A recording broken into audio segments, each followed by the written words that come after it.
The tarnished will soon return,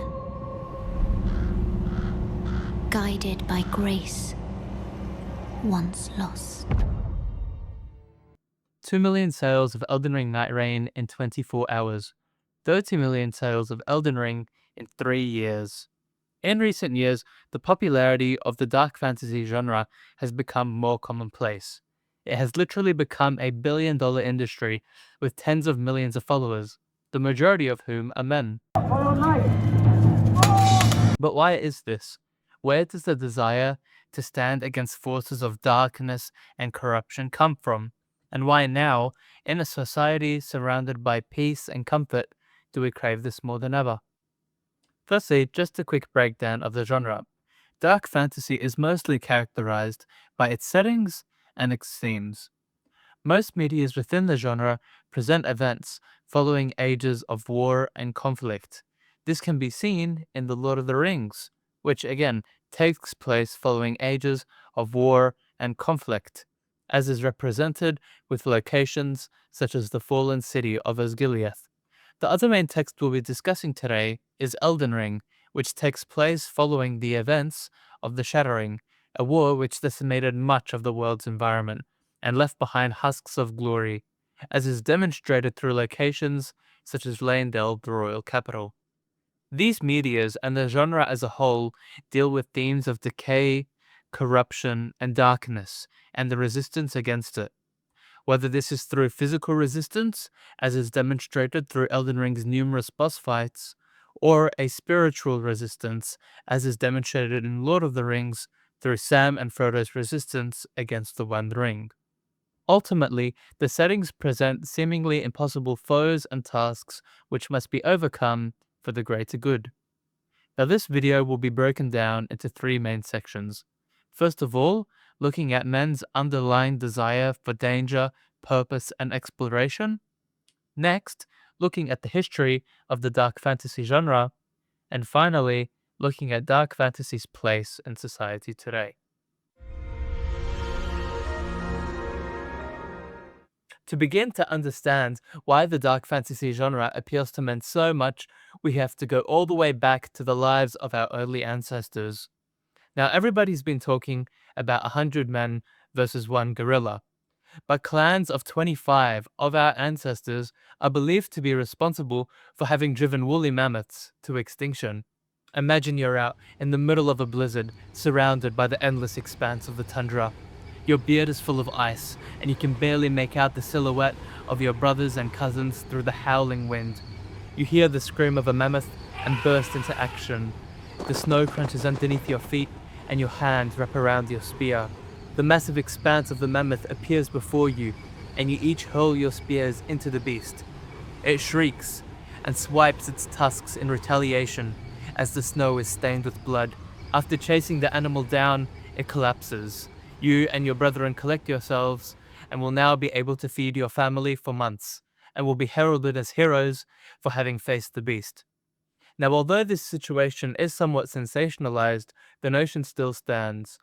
The discussion surrounding 100 men and 1 gorilla and the actions of our early ancestors all highlight this craving and search for danger and adrenaline that all men pursue. Steven Pinker, a Canadian psychologist, explains this further, outlining how men are more likely to seek out and engage in high-stakes activities.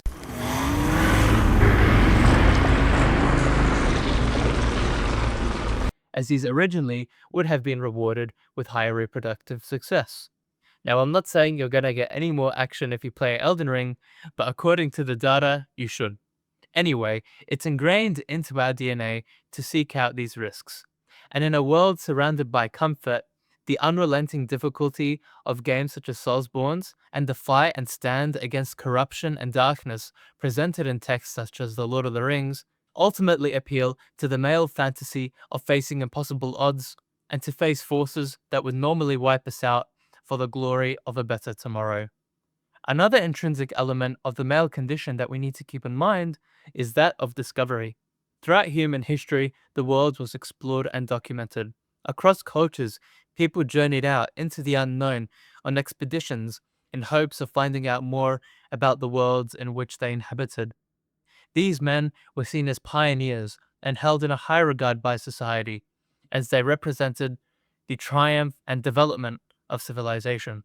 But these concepts aren't dark fantasy.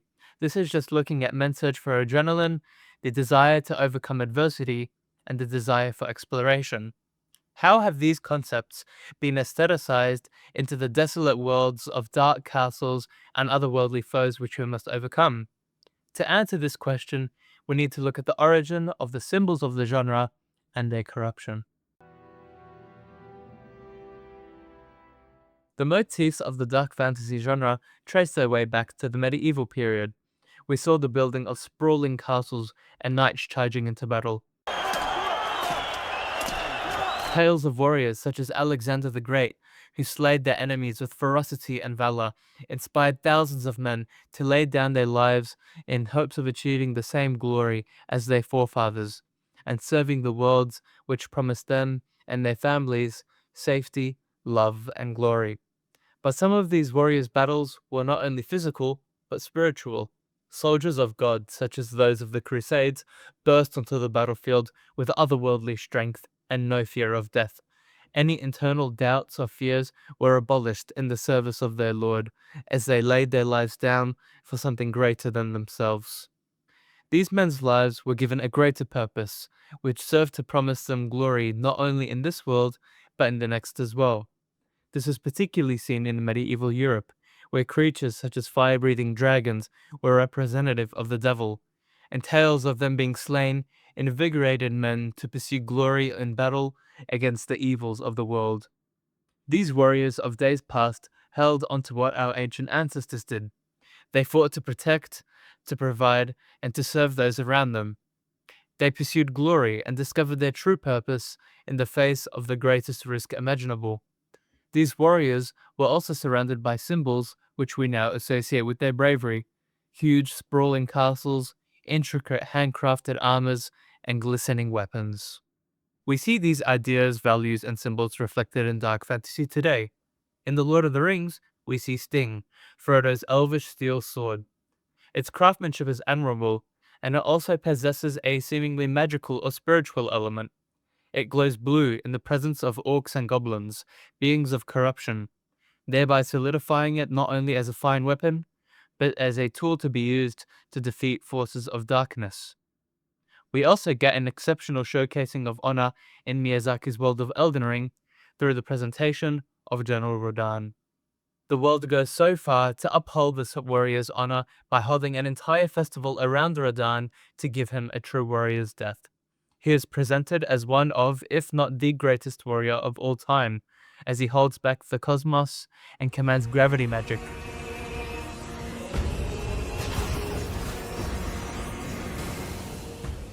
But his honor goes beyond his ability to fight.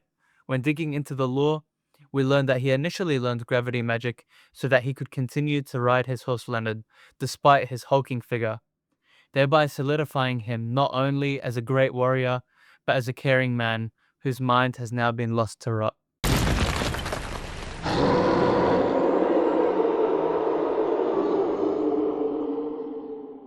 But these symbols aren't being presented in their prime. They are being shown in a state of decay. So how did we reach the dark fantasy that we know today? To answer this, we need to understand the history of the genre and literature, particularly the Romantic movement and its subsection, the Gothic literature movement. The Romantic era came after the Age of Enlightenment, which focused on science and objectivity, which in turn reduced the impact of institutions such as the church. The Romantics responded with more emotional literature, with psychoanalysis and personal spirituality becoming more prominent. The subsection of this movement, the Gothic movement, focused more on the darker elements of human psychology, including the supernatural, fear, and decay. Notable texts of this period include Frankenstein by Mary Shelley and Dracula by Bram Stoker. This literature brought back many of the symbols of the medieval era, but the meaning behind them had changed. The build-up of distrust towards institutions such as the church and nobility meant that castles and knights were no longer symbols of glory. the meaning behind them had changed. Castles were described as dark and haunted places with twisting corridors that seemed to have a life of their own. Spirituality was also no longer only accessible through the church, it had become internalized.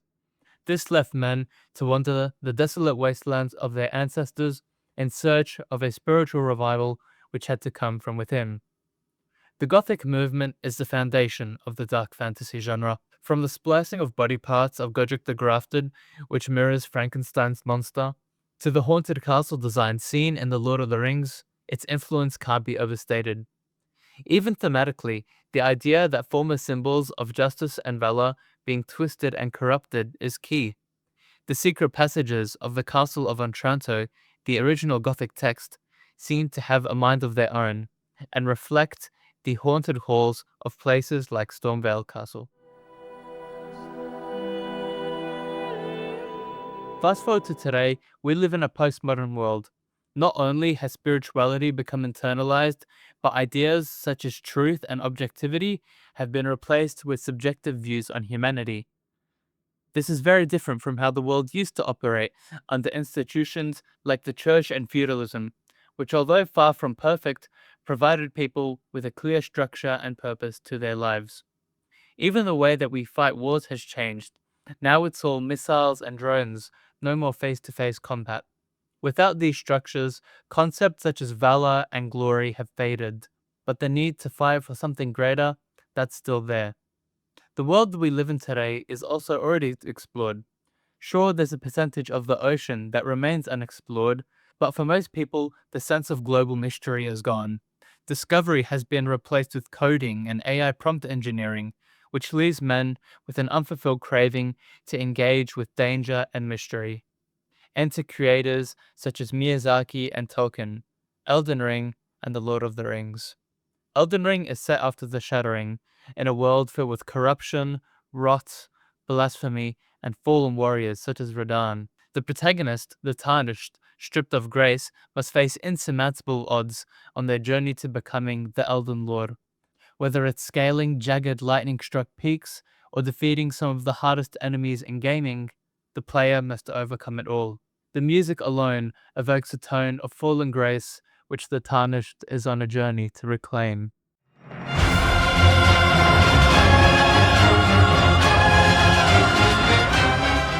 In Tolkien's world of Middle-earth, the magic, or the connection between the physical and the spiritual, is fading.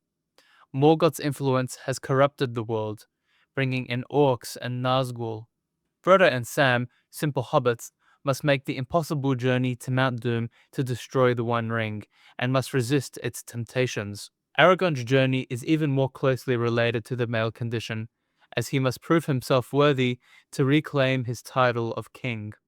He shows valor, chivalry, and courage as he commands undead armies and fights with his men on the front lines, ultimately reclaiming the throne of Gondor.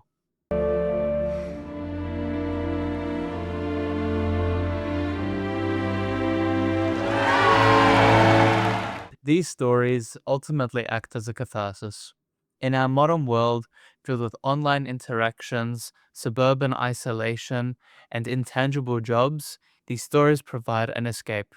But more importantly, they provide us with purpose. They offer value structures rooted in older traditions, and characters such as the Tarnished, who have no name or voice, act as everymen which we can live through. By the way, the everyman is a literary concept from the 15th century, which I may do a video on in the future. They are basically characters who have no clearly identified identity, which allows the audience to project themselves onto the character. They were originally used in Christian plays to teach values, but over time have become more commonplace in modern day media. Experiencing dark fantasy through everyman characters allows men to personally engage with these worlds. Games like Elden Ring and Dark Souls allow players to create their own path through stat selection, weapons, and armor, creating unique experiences. They give men a clear purpose and tangible victories that feel earned.